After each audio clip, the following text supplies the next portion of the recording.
आता आपण आलोय मुंबई लोहमार्गाचं जे 100 मीटर आहे आपलं.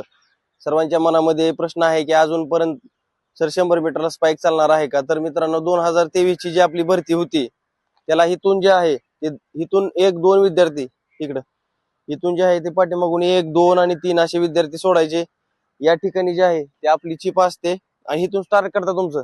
तिकडं तुम्हाला जे आहे ते 100 मीटर तिकडं आपलं एंड आहे. त्यामुळे 100 मीटर साठी जे आहे तो स्पाइक अजून जे आहे त्याची अजून माहिती जी आहे ती मिळेल नाही, कारण 100 मीटर अजून स्पाइक चालणार आहे किंवा नाही याबाबत कोणतीही फिक्स सांगितलं नाही.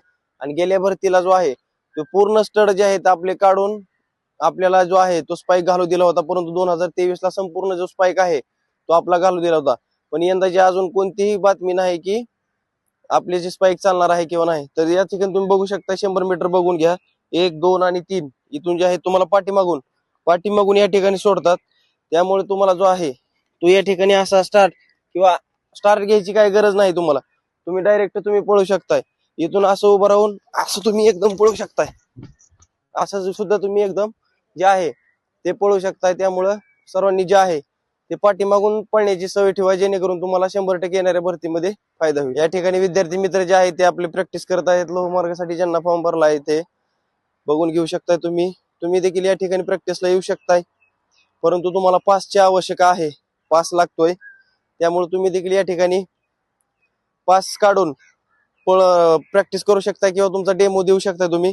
त्यामुळे सर्वांनी जे आहे ते या ठिकाणाहून अशी पळण्याची प्रॅक्टिस ठेवा. पाठीमागून तुम्हाला सोडलं जातं, इथं चिप असतात, त्यामुळे पाठीमागं जर तुम्ही सवय ठेवली पाठीमागून असा बसून वगैरे स्टार्ट काय काढण्याचा प्रयत्न करू नका तुम्ही, जेणेकरून तुम्हाला वेळ जाणार नाही. इथून जरी केले तर तुमचा तिथूनच जो टाइम आहे तो स्टार्ट होणार आहे. त्यामुळे पाठीमागून डायरेक्ट उभा राहून पळण्याची सवय ठेवा. तुमचा 100% या ठिकाणी जो आहे तो फायदा होईल. जय हिंद.